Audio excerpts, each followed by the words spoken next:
3 महामंत्र। ओम त्वमेव साक्षात् श्री महालक्ष्मी महासरस्वती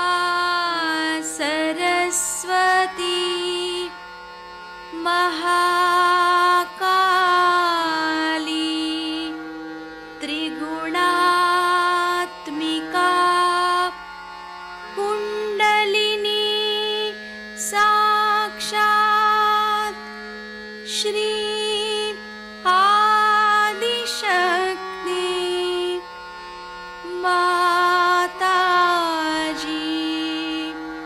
श्री निर्मला देव्यै नमो नमः। ॐ त्वमेव साक्षात् श्री कल्की साक्षात् श्री आदिशक्ति माताजी श्री निर्मला देव्यै नमो नमः। ॐ त्वमेव साक्षात् श्री कल्की साक्षात् श्री सहस्रार स्वामिनी मोक्षप्रदायिनी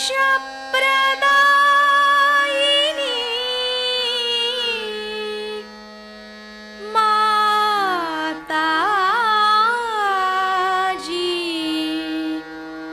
श्री निर्मला देव्यै नमो नमः। श्री गणेश मंत्र। ओम त्वमेव साक्षात् श्री गणेश साक्षात् श्री आदिशक्ति माताजी श्री निर्मला देव्यै नमो नमः।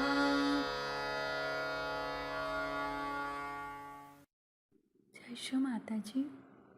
दोनों हाथ माँ के सामने हृदय में श्री माता जी को नमन करेंगे। श्री माता जी की छवि को अपने सेंटर हृदय पर स्थिर करेंगे। परम पूज्य श्री माता जी, कृपा करके हम सभी के हृदय को अपने रहने के योग्य बनाइए। श्री माता जी, हम सबको क्षमा कर दीजिए, हम सभी अज्ञानी हैं।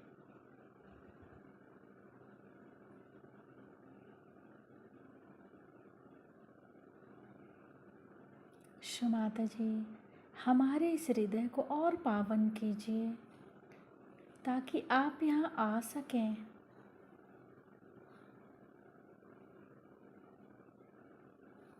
माँ की छवि को सेंटर हृदय पे निरंतर देखते हुए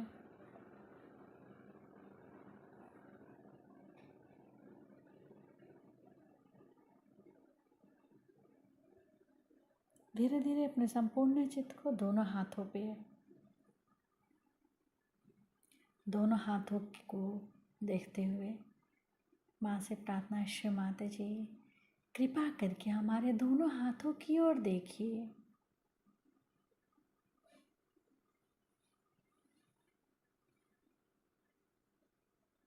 धीरे धीरे अपने संपूर्ण चित्त को सेंटर मूलाधार। सेंटर मूलाधार को अपने चित्त को वहाँ स्थिर करेंगे। श्री माता जी, आप ही तो श्री गौरी और गणेश हैं। कृपा करके हमारे अंदर श्री गणेश जी की निर्भयता दीजिए। श्री माता जी, हमारे अबोधिता और पवित्रता की रक्षा कीजिए।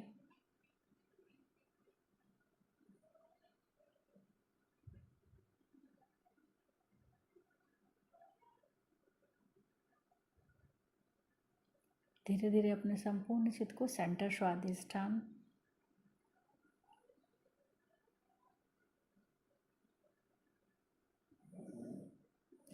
सेंटर नाभि, पूरा भवसागर,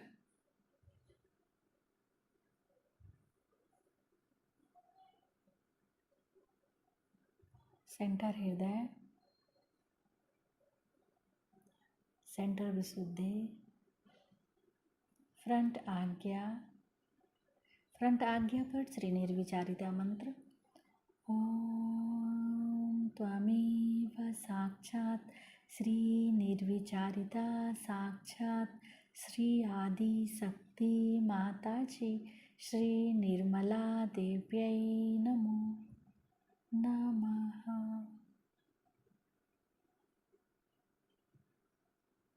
बैक आज्ञा।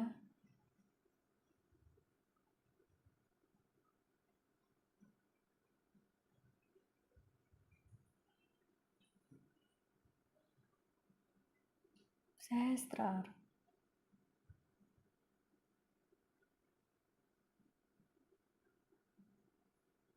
सहस्त्रार पर एक चित रहेगा, एक चित सेंटर मूलाधार, दोनों जगह एक साथ। सहस्त्रार से सेंटर मूलाधार। सत्य को खोजने वाले सभी साधकों को हमारा प्रणिपात।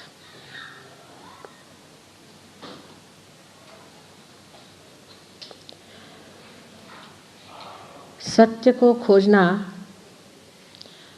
यह स्वाभाविक मनुष्य का धर्म है।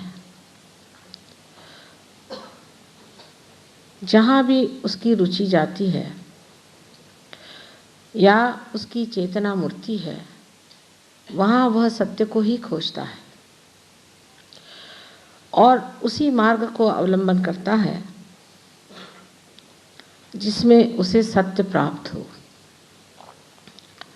किंतु जैसे श्री कृष्ण ने कहा है कि मानवी चेतना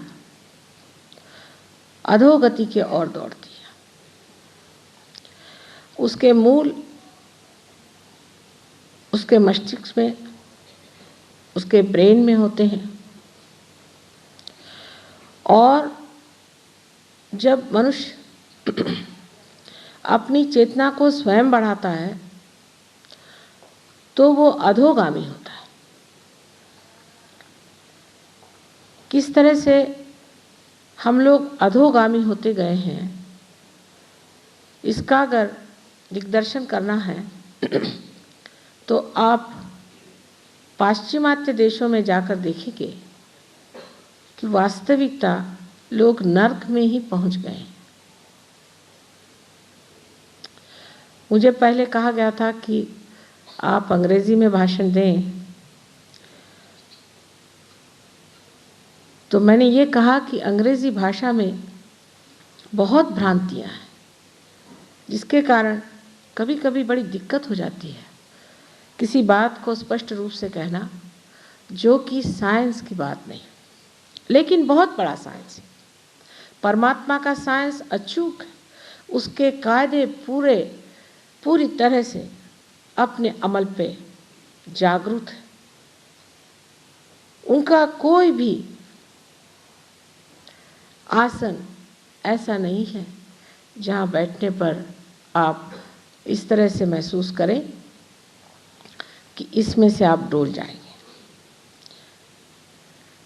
लेकिन उस स्थिति में पहुंचने के लिए जैसे श्री कृष्ण ने कहा है, हमें ऊर्ध्वगामी होना चाहिए।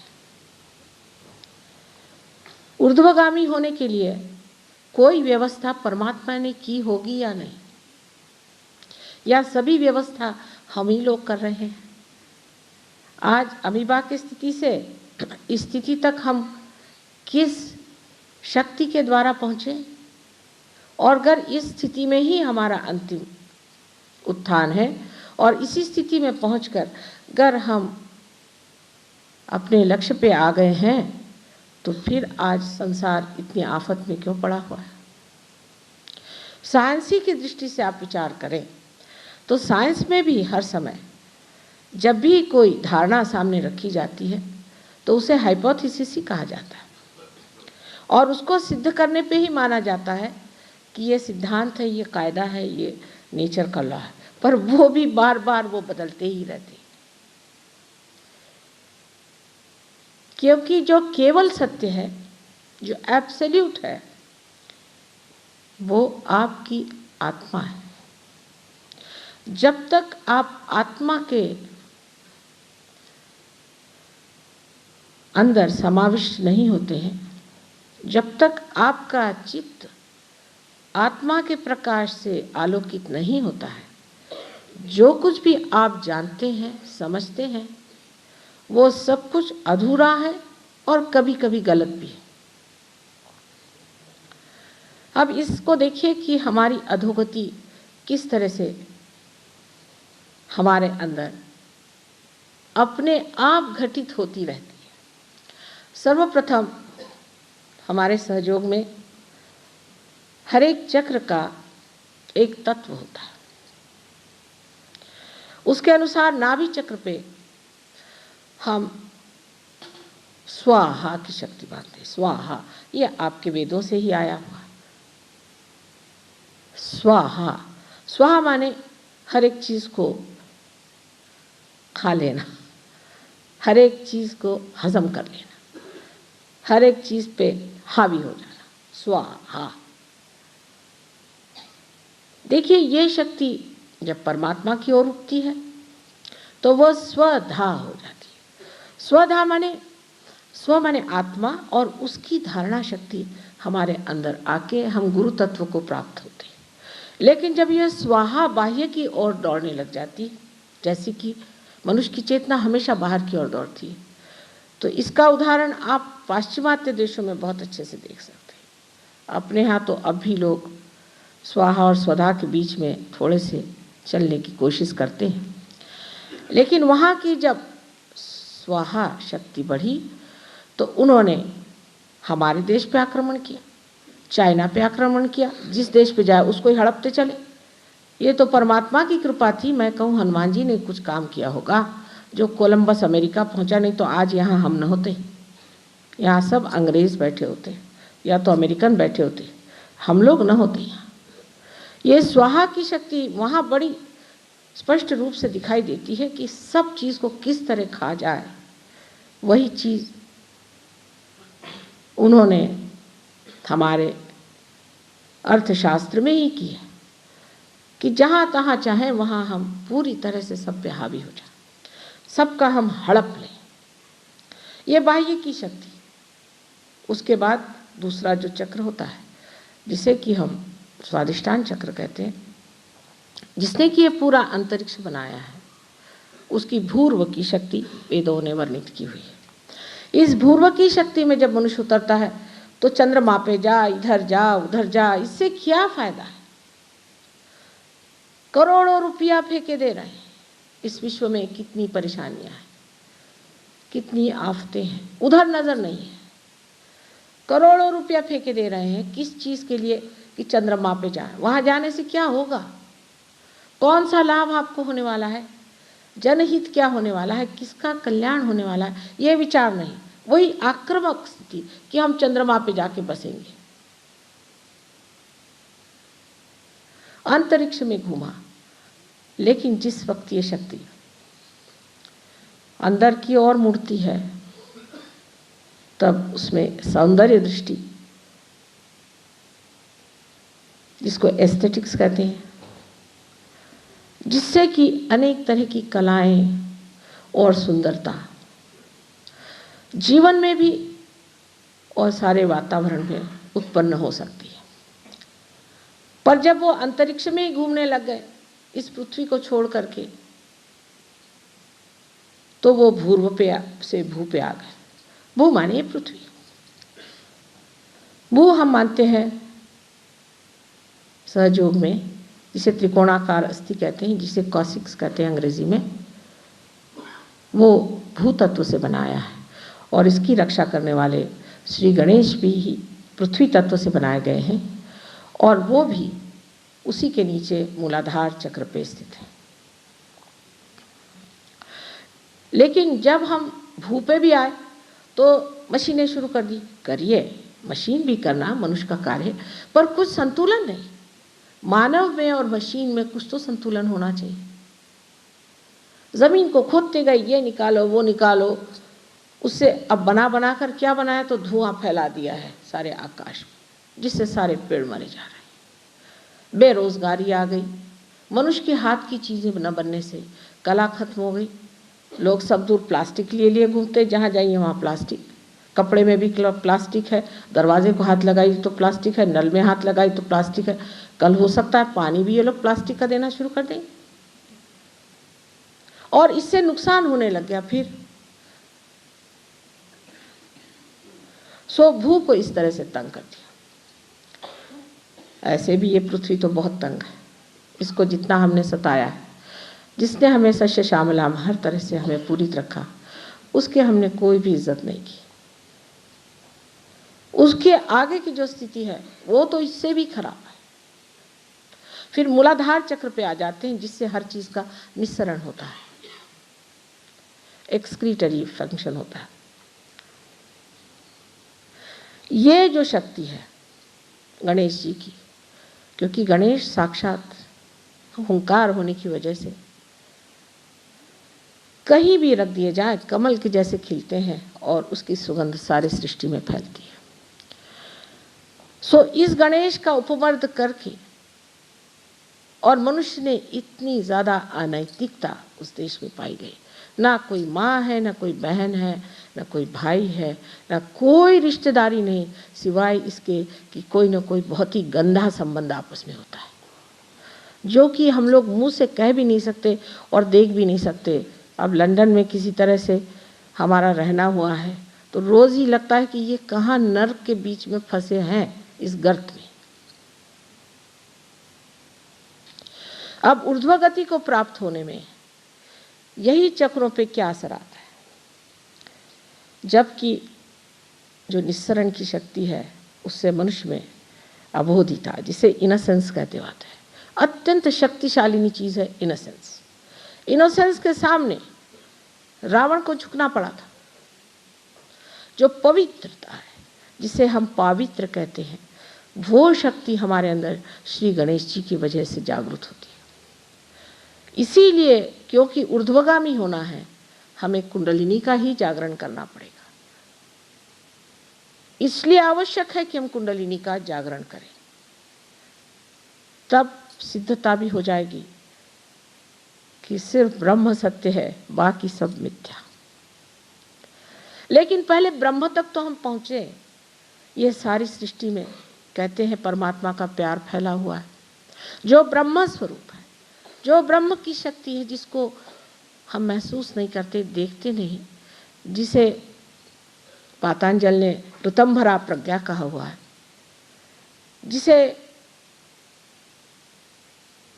क्रिश्चियनिटी में power of the Holi ghost कहा है, जिसे मोहम्मद साहब ने रूह कहा हुआ है। यही ओंकार की ब्रह्म शक्ति जो है, इसको हमने जाना ही नहीं, उससे पहले ही हमारे देश में एक और तरह की उल्टी गाथाएं चली हुई।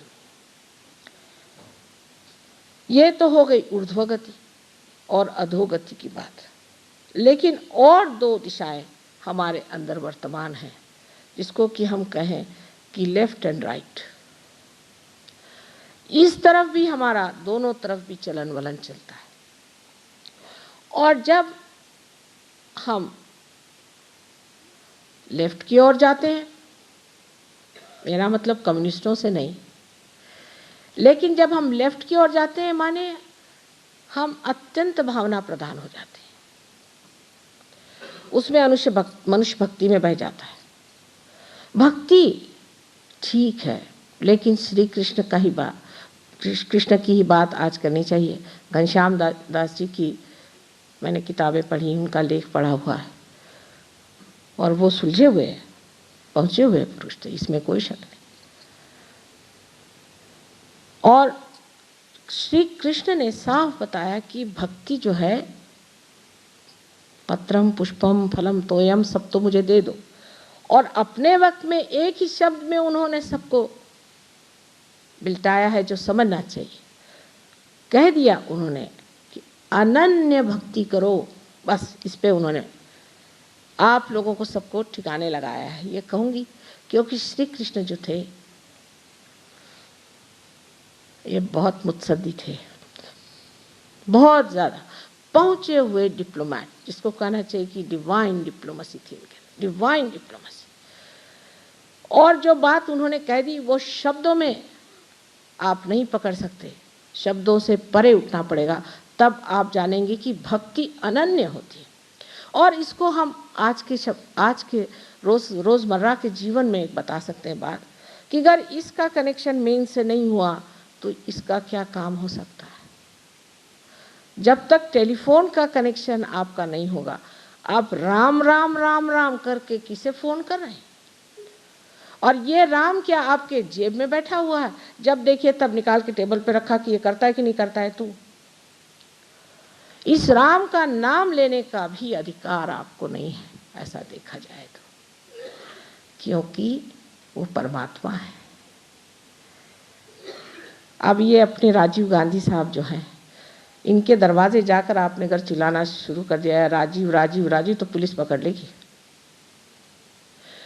जब इन प्राइम मिनिस्टरों को यह हाल है तो उस परमात्मा का क्या कहने। पागल जैसे लोग राम राम राम राम रास्ते भर करते फिरते। हमारे वहाँ ऑक्सफोर्ड स्ट्रीट में देखिए तमाशा किए हुए। ये हमारे देश की विशेषता है कि वहाँ पर खड़े होकर के राम राम राम राम, चला वो उनकी धोतियाँ भी गिर रही, उनकी बोदियाँ लगाते वो सुपरमार्केट में मिलती वो भी गिर रही, इतना तमाशा करते हैं कि लज्जा लगती है। और फिर रास्ते में भीख मांगते फिर, अरे राम के तुम शिष्य हो कि क्या हो, भिखारी हो कि हो क्या? सत्य को जिसको जानना है उसे पहले श्री गणेश की शुद्ध बुद्धि आनी चाहिए। यह सत्य नहीं हो ही नहीं सकता। जो राम का भक्त होगा उसकी अपनी शान होनी चाहिए। वो पड़ा रहेगा एक जगह, उसको क्या मतलब किसी से? उसकी मर्जी है, जहाँ चाहे खा ले, जहाँ चाहे बैठ ले। वो क्या किसी के सामने हाथ आगे करेगा मुझे खाने को दो? ऐसे पागलों तरह चिल्लाते रहेगा। इस गलतफहमी में हम लोग पता नहीं कैसे बह गए। श्री राम का नाम नारद ने दिया था। जो राम का नाम देते हैं वो क्या नारद हैं? उनकी पात्रता हो तो एक बार नाम लेना बहुत हो जाता है। राम जागृत होने चाहिए हमारे अंदर। आप सहयोग में जानिएगा कि राम का स्थान हमारे हृदय में कहाँ है।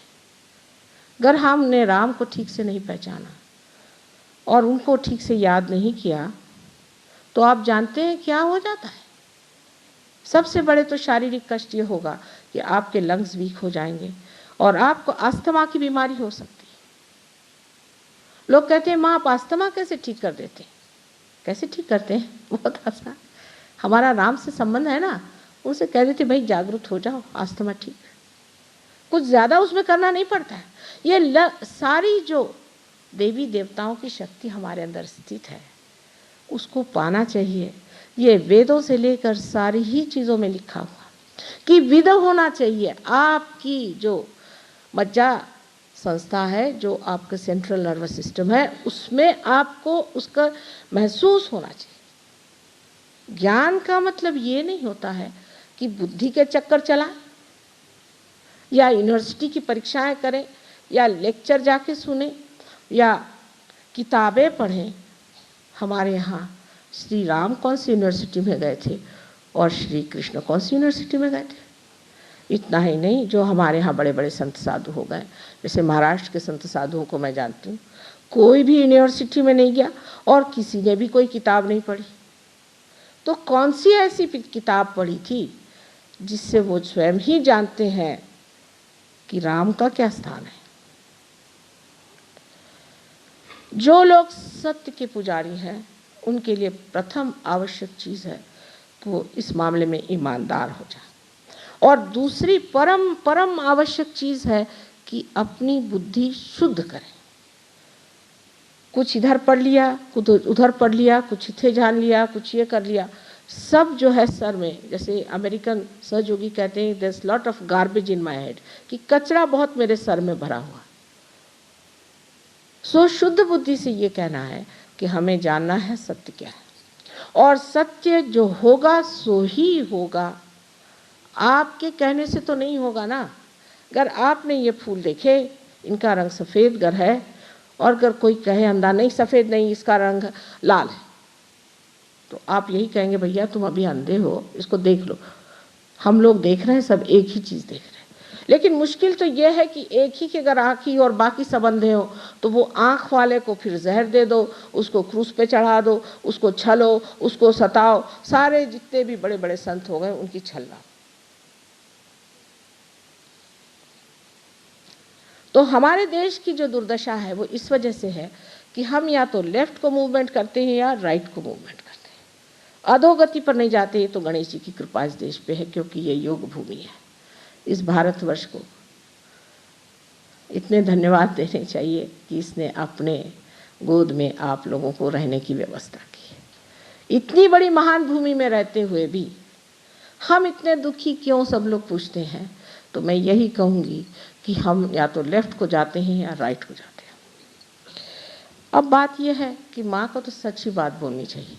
मैं कोई यहाँ इलेक्शन लड़ने नहीं आई हूँ जो आपके पसंद की बात करूँगी। जो सच होगा मुझे बताना पड़ेगा, और ख़ासकर कलकत्ते वालों को मुझे ज़रूरी बताना है कि जो सच है उसे आप जानिए।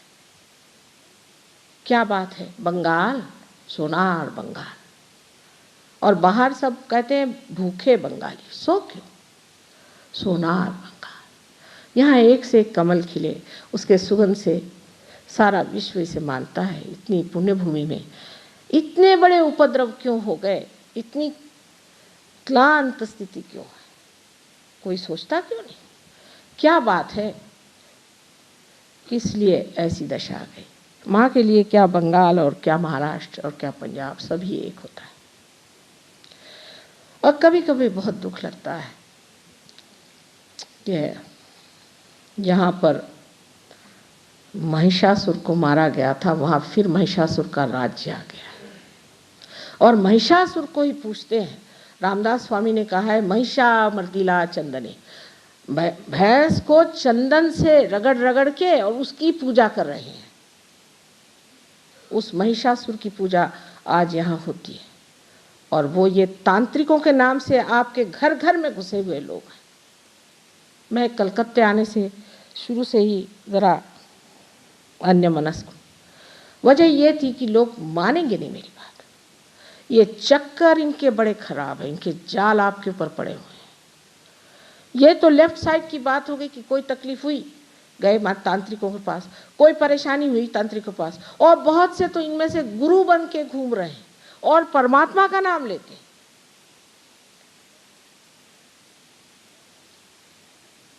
कृष्ण ने कहा हुआ है, जब आसुरी विद्या आएगी तो सारे सृष्टि को छा देगी। ये मैं बंगाल में देखती हूँ कि आसुरी विद्या ने सबको क्लांत कर दिया। और जब ये तांत्रिकों के पैर आपके घरों में आएंगे, आपके अंदर क्रोध और एक तरह सी अत्यंत प्रतिशोध लेने की एक भावना उमड़ पड़ेगी। हर आदमी गुस्से में तेज, किसी को छूने जाइए तो आग बबूला हो जाएगा। ये क्यों होता है? शांति की बात करने से शांति कैसे आएगी? अब मैं कहूँ कि आप ये सब छोड़ दीजिए, आप छोड़ेंगे नहीं, ये मुझे मालूम है, क्योंकि मैं माँ हूँ, मैं सब कुछ जानती हूँ। बच्चों के बारे में अगर माँ न जाने तो उसका प्यार किस काम का? लेकिन मैं कहने से आप छोड़ने नहीं वाले। ये तब छूटेगा जब आपकी अपनी माँ कुंडलिनी जागृत हो जाएगी। फिर मुझे कुछ कहना नहीं पड़ेगा, मुझे कुछ नहीं कहना पड़ेगा। आप अपने आप छोड़ करके दूर हो जाएंगे, क्योंकि जैसे ही आप किसी तांत्रिक के पास में जाएंगे तो आपको उष्ण उष्ण से बहुत सी ऐसी हवा आएगी। इतना ही नहीं, आपके हाथ में ब्लिस्टर्स भी आ जाए, पैर में भी ब्लिस्टर्स, और भागेंगे वहाँ से। मुझे कहने की ज़रूरत नहीं। यही आज का हमारा सहयोग है। पहले तो ठीक था, एक एक चक्र को साफ करो, मेहनत करो, कुंडलिनी को चढ़ाओ। बहुत से लोग कहते हैं कि माँ कुंडलिनी का चढ़ाना बड़ा कठिन है। वो तो है ही, इसमें कोई शक, लेकिन हम भी कुछ हैं तभी तो ना ऐसी चढ़ जाती है। लेकिन इस कलकत्ता शहर में कुंडलिनी चढ़ाने के लिए मुझे पहले देहातों में जाना पड़ेगा, जहाँ ये तांत्रिक नहीं बसते ज़्यादा। वजह यह है कि शहरों में पैसा है, वहीं इनका वास है। पैसे वालों के पास ही चिपकते हैं, सत्ता वालों के पास ही चिपकते हैं।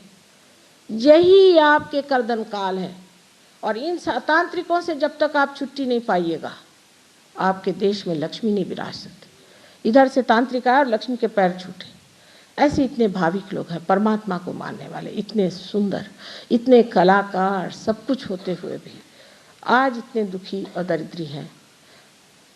इसका कारण एक ही हो सकता है कि आसुरी विद्या ने जकड़ लिया है इस देश को, पूरी तरह से जकड़ लिया है। इस तरह की और आसुरी विद्याएं बहुत सारी चल रही हैं। जब भी मैं किसी भी आपके बंगाल के लोगों से मिलती हूँ, देखती हूँ कितने बड़े साधक हैं, कितना परमात्मा को खोज रहे हैं, अंदर से इतनी धुन लगी हुई कि परमात्मा मिल जाए, लेकिन कुंडलिनी नहीं चढ़ती है, वो अंदर में कुम्हला के बैठी हुई। क्या बात है। कभी कभी तो जैसे कोई दुखी सर्प की तरह इधर उधर छटपटाती। कभी कभी देखती हूँ उस पर इतने जख्म हो गए बेचारी पर, अब पागल खाने जाने की व्यवस्था हो रही इस साधक की। क्या बात है। वजह यह है कि इन दुष्टों ने यहाँ सबको घेर रखा हुआ। आज कलकत्ते में आप लोग इतने बैठे हैं, मैं यहाँ आई थी, आज उसे करीबन 8 साल हो गए। जिस वक्त हॉल में गए तो एक इंसान बैठा हुआ था, इतने लोग नहीं थे, एक ही।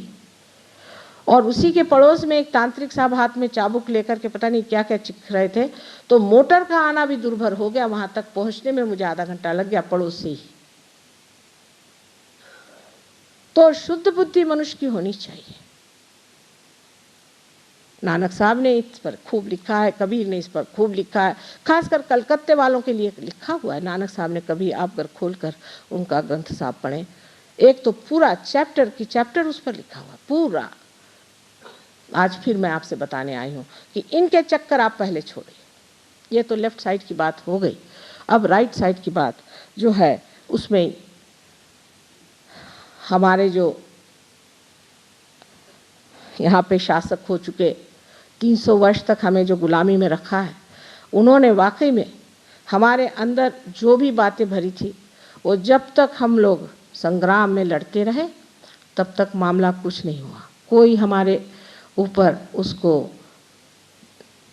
डाल न सका। उनकी जो कार्य प्रणाली थी उससे हम लोग हटे रहे। पर जैसे ही उन्होंने अपना डेरा उठाया, हम लोग जाके उनके डेरे पर बैठ गए। जो राइट साइड का आदमी होता है, ये बहुत ज़्यादा अगली बात सोचते रहता है। उसमें फिर ये कि सत्ता कैसी मिले, पैसा कैसे मिले, वही जो ये लोग करते थे वही आप कर रहे हैं। अब उनके बच्चे वहाँ ड्रग पी पी के मर रहे हैं। हमारे लिए ये बहुत अजीब सी बात लगती है कि इस लंदन शहर में एक हफ्ते में 2 बच्चे मारे डाल जाते हैं, वो भी माँ बाप स्वयं, अच्छे बच्चे। लंदन शहर के अंदर सिर्फ ये वहाँ के स्टैटिस्टिक्स हैं। कोई प्रेम नहीं, पैसे से प्रेम या सत्ता से प्रेम, लेकिन अपने बच्चों से प्रेम नहीं। गरीबी का एक फायदा है कि कम से कम आपस में प्रेम होता है, कम से कम बच्चों को प्यार करते हैं।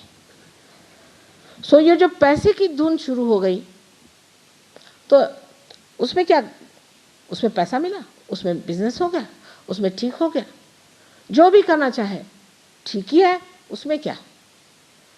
इस प्रवृत्ति की वजह से आज वो इस दरार पे जाके पहुँचे कि उनके बच्चे अब सब ड्रग ले रहे हैं और आपके भी लेंगे।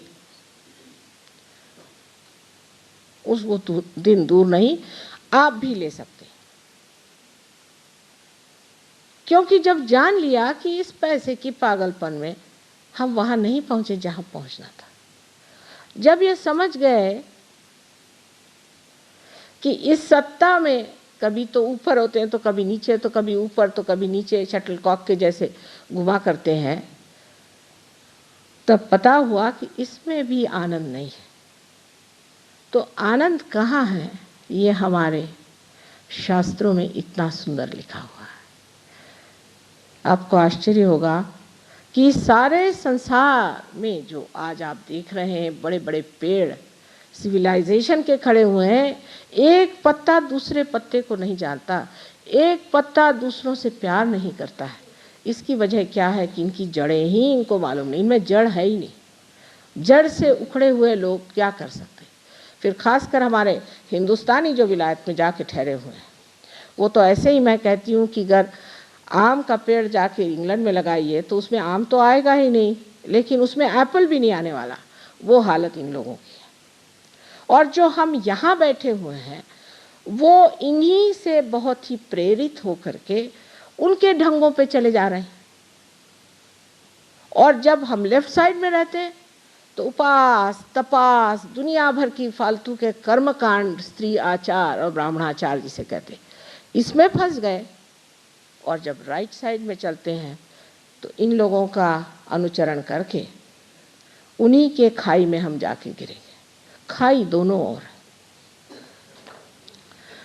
सो ऊर्ध्वगामी जाने के लिए, इस मूल की ओर जाने के लिए कुंडलिनी का ही एक रास्ता है। अब कोई कहेगा कि श्री कृष्ण ने ये कहा नहीं कि कुंडलिनी कोई चीज़ है। 6000 वर्ष पूर्व की बात है। उस वक़्त सिर्फ अर्जुन से ही तो ना बात हुई थी, और वो भी युद्ध में। उस वक्त कहने की बात न थी कि कुंडलिनी क्या चीज़ है। जो बात कहनी थी सो कह दी कि ऐसे होना चाहिए, स्थित प्रज्ञ होना चाहिए। पहले ही उन्होंने उतरते साथ कह दिया। वो कोई बिजनेस वाले नहीं थे, तो जो सत्य था पहले कह दिया, पहले स्थित प्रज्ञ हो जाओ। पर कैसे भाई, कृष्ण से पूछिए कि कैसे। उन्होंने ये नहीं बताया, समय नहीं था, समय आचार होता है। उन्होंने बताया नहीं कैसे। उसके बाद कितने दिनों बाद महाराष्ट्र में ज्ञानेश्वर जी हुए, उन्होंने 6 अध्याय में बिल्कुल पूरी तरह से लिख दिया कि कुंडलिनी से ही यह कार्य होता है। लेकिन वहाँ फिर बताया गया, देखो भाई 6 अध्याय नहीं पढ़ना, इसी तरह से 6 अध्याय मत पढ़ो, क्योंकि लोगों के फिर पेट नहीं भर सकते। क्योंकि कुंडलिनी जागरण में कोई पैसे ऐसे की ज़रूरत नहीं, उसमें अधिकार की ज़रूरत है। तो ये हुआ कि 6 अध्याय पढ़ने का नहीं, बाकी सब पढ़ो। आपको आश्चर्य हो गया कि ज्ञानेश्वर जी जिन्होंने ध्यान धारणा पर इतना कुछ लिखा, उनका एक बड़ा सुंदर मंदिर हमारे बम्बई में बना हुआ। वहाँ जब हमारा प्रोग्राम हुआ तो उनका यहाँ ध्यान नहीं करने का। तो मैंने कहा क्या करने का। मराठी में उसे कहते हैं दिंड्या घालने, मैंने जैसे हरे रामा यहाँ करते हैं ना, वैसे वहाँ हाथ में लेजिम ले करके हरे राम हरे राम हरे राम, उसको दिंड्या घालने कहते हैं। वो करते महीना भर जाते हैं पंढरपुर, और वहाँ जाकर के वहाँ जो ब्राह्मण बड़वे होते हैं उनका सर फोड़ते हैं जैसे कि नारियल को फोड़ देते हैं। ये कौन सी संस्कृति है? क्या भारतीय संस्कृति हो सकती है जहाँ साधकों के सर फोड़ते हैं लोग? सो उन्होंने कहा यहाँ वो आप कर सकते हैं, ध्यान नहीं कर सकते। इतनी सुंदर मूर्ति बनाई हुई थी, पता नहीं कौन मूर्तिकार ने, ज्ञानेश्वर जी की। मैंने कहा अगर ये मूर्ति साकार हो जाए या सजीव हो जाए तो कोई बात करें, या तो ज्ञानेश्वर जी यहाँ खड़े हो तो बात करें। अब तुम लोगों से क्या कहें, क्या उन्होंने दिंडी की थी क्या? तो वो तो ज्ञानेश्वर जी थे और हम तो ज्ञानेश्वर जी नहीं। तो मैंने कहा ये दिंडी की प्रथा निकाली किसने? उन्होंने तो एक अक्षर भी कहीं लिखा नहीं कि ऐसे दिंडी करते चलो और दौड़ते चलो और कूदते चलो। तो ये कहाँ से निकली प्रथा? शास्त्रों में इसका कोई अधिकार है कि नहीं?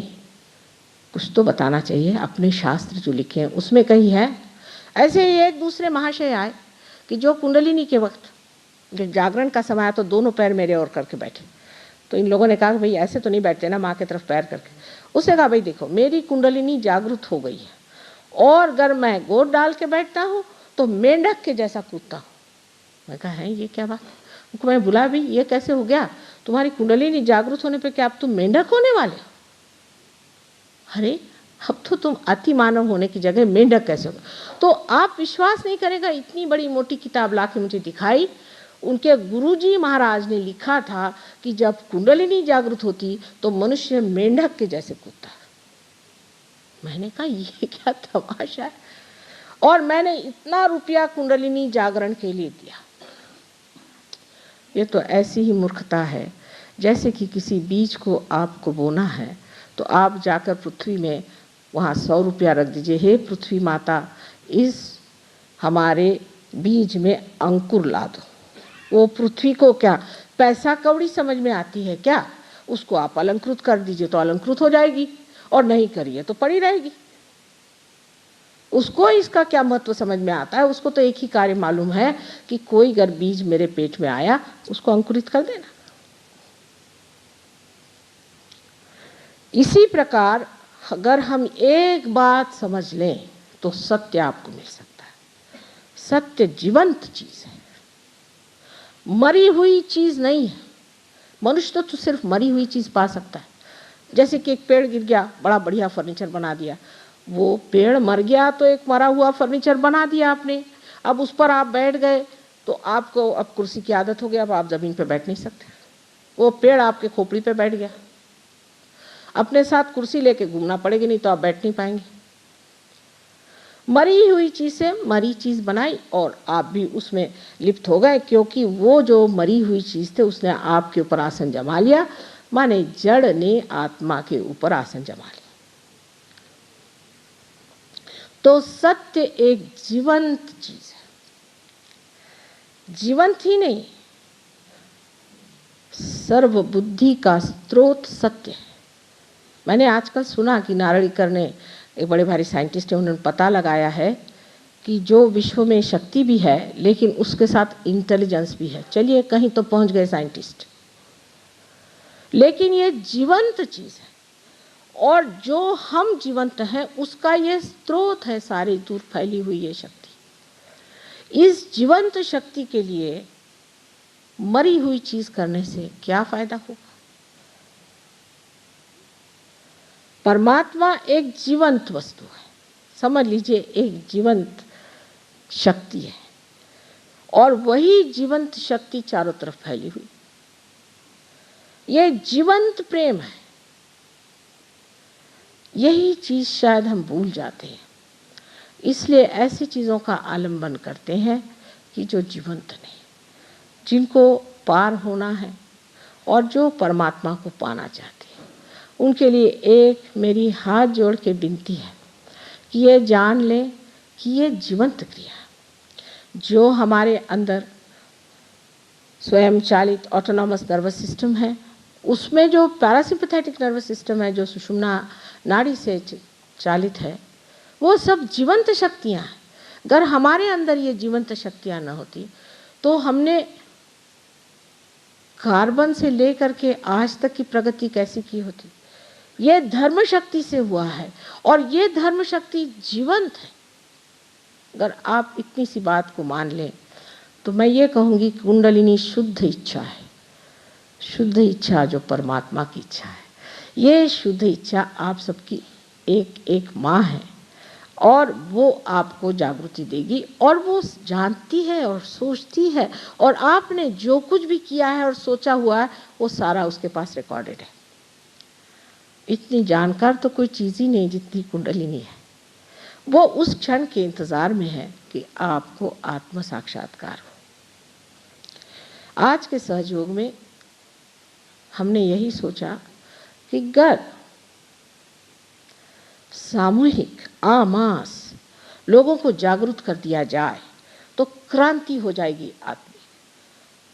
लेकिन हर आदमी की खोपड़ी एक जैसी नहीं होती, उसके अंदर की व्यवस्था एक जैसी नहीं होती, हर एक के कोई ना कोई चक्र खराब होते। तो बहुत मननपूर्वक ये जाना कि हर मनुष्य के आकार प्रकार किस तरह से एक साथ बिठाए जाएं, जिसे कि परम्यूटेशंस कॉम्बिनेशंस कहते हैं। और वो बिठा करके आज का सहयोग खड़ा इसलिए किया कि अगर आज हमसे कहें कि भाई देखो तुम इसका त्याग करो, ये करो, वो करो, तो यहाँ कोई बैठेगा ही नहीं। और कोई त्यागने की बात ही नहीं होती असल में, ये तो बाह्य की बात है। त्यागना तो अंदर से होता है। जिसने त्याग दिया है वो किस चीज़ को त्यागेगा? जब त्यागा ही हुआ है तो अब त्यागेंगे किसको? जब कुछ पकड़ ही नहीं है तो त्यागने का क्या है? लेकिन ये जो बाह्य के मामले चलते हैं कि इसको त्यागो, उसको त्यागो, उससे कुछ लाभ होने वाला नहीं। तो ऐसा क्यों न करें कि सबके अंदर कुंडलिनी जागरूक तो कर दें। थोड़ी धुकधुकी क्यों न हो, थोड़ा प्रकाश कर आ जाए चित्त में, तो मनुष्य ये सोच लेगा कि हाँ ये कोई तो भी गड़बड़ चीज़ मैंने हाथ में पकड़ी है। अगर सांप हाथ में पकड़ा हो और हम कहें छोड़ो तुम्हारे हाथ में सांप है, अरे क्या कहते हो, हमारे हाथ में तो डोर है। अब भाई सांप है, छोड़ते क्यों नहीं? नहीं ये तो डोरी है। अच्छा, थोड़ी सी लाइट आते साथ अरे बाप रे छूट गई। इसी प्रकार हमें आश्चर्य होता है कि सहयोग में प्रदेश में इतने ज़्यादा शराबी लोग, अल्कोहलिक्स, दुनिया भर के गंदे काम करने वाले लोग, जिनको कि आरोपित किया जाता था कि ये छटे हुए बदमाश हैं और बड़े वायलेंट लोग हैं, एकदम शांत चित्त हो गए और उसके बाद स्थित हो गए उस जगह जहाँ उनका स्थान है, उस गौरव में, क्योंकि छूट जाती चीज़। आज जबकि एक आदमी को देखा था, आज आप अनेकों को देखा है। जीवंत चीज़ ऐसी धीरे धीरे ही चलती है। आज देर भी हुई और काम देर से भी शुरू होता है, लेकिन एक बात जाननी चाहिए कि हर एक चीज़ को योग साधन बनाने से पहले उसका समय आना पड़ता है। कभी भी देर हो जाए तो जिनमें सबूरी होती बैठे रहते हैं लोग, जिनमें नहीं होती चले जाते। वो चाहे आप टाइम से पहले शुरू करिए या बाद में चलिए, बेकारी लोग होते। आज देर भी हुई तो हम देख रहे थे क्या करें, पहुंच नहीं पा रहे, जो भी असुविधा थी उसे देख रहे थे और ये सोच रहे थे कि जो भी है जैसी परमात्मा की इच्छा, जब पहुंचना होगा तभी पहुंचेंगे, उससे पहले तो पहुंच नहीं पाएंगे। कोई भी व्याकुलता नहीं। और म्यूज़िक भी जो हुआ, आप लोग सब इस इंतज़ार में थे कि माँ कब बात करेगी, और हम तो खूब मज़ा उठा रहे थे, क्योंकि उससे भी तो कुंडलिनी जागृत हो सकती है। अगर हम बोले चाहे न बोलें, कुंडलिनी तो जागृत हो सकती ही है। पर आजकल ऐसा है कि अगर बोलिए नहीं तो लोग कहते हैं कि ये कुछ नहीं कर सकती, और अगर बोलिए तो भी झगड़े करते। बहरहाल जो भी हो, माँ तो ऐसी होती है कि वो सब अपने बच्चों की सारी ही बातें खूब प्यार से देखती है। ये सब चलते ही रहता है, ये सब होना ही है। ऐसा न हो तो आप लोग मानव कैसे? लेकिन एक बात माननी पड़ेगी कि जब मानव हुए हैं तो जो चीज़ आपकी अपनी है, अपनी संपदा है, आपका सब कुछ है, उसे क्यों न पालें? क्यों ऐसी चीज़ों के पीछे में, इन धारणाओं के पीछे में, ये मेंटल प्रोजेक्शंस बना बना करके मनुष्य ने जो बना लिया है अपनी तरफ, चारों तरफ एक किले बना के रखे। मैं कहती हूँ कृष्ण ने जो कहा सो हुआ, राम ने जो कहा सो हुआ। चलिए आज आप सामने मेरे हैं, पूछिए मुझसे और लीजिए इसे, पाइए इसे, फिर बात करेंगे कृष्ण और राम। इसीलिए बुद्ध ने हमेशा कहा कि बाबा पहले तुम लोग आत्म साक्षात्कार को प्राप्त हो, भगवान की बात ही नहीं करो, डेटीज की बात नहीं करो, सिर्फ एक ही बात करो कि आत्म साक्षात्कार हो जाए। क्योंकि उससे पहले बोलना तो ऐसा ही हुआ कि आँख के बगैर ही आप इतना सुंदर ही सभागृह उसके बारे में बताएं, जिसको दिखाई ही नहीं देता, उससे झगड़ा करने से फायदा क्या? इसीलिए उनको लोग कहते हैं कि वो अनिश्वरवादी थे। या जैनियों में भी ये विश्वास है कि उनके यहाँ भी अनिश्वरवाद है। सो बात थी। आप तो जानते हैं कि महावीर जी और बुद्ध बिल्कुल समकालीन थे, और दोनों ने यही सोचा कि मनुष्य जो खो गया है इन सब बेकार की चीज़ों में, इसमें निकालने का एक ही तरीका है कि सिर्फ आप निराकार की बात करो और उसमें भी सिर्फ आत्मा ही की बात पे लो। यही बात मोहम्मद साहब की हुई है कि उन्होंने सिर्फ निराकार की बात करी, पर बात ही रहेगी हर जगह। ये तो दिखाई देता है, इसका प्रत्यक्ष होना चाहिए और साक्षात होना चाहिए। और अगर आपके अंदर वो साक्षात हो जाए तो आपके हो भाग्य, और हमारे तो हैं ही। आप सबको परमात्मा सुबुद्धि दे। कल और परसों ज़्यादा विस्तार पूर्वक सारी बातें बताऊंगी। आज जो भी संगीत हुआ है उससे सब लोगों में शांति प्रदान हो और आप लोग अपने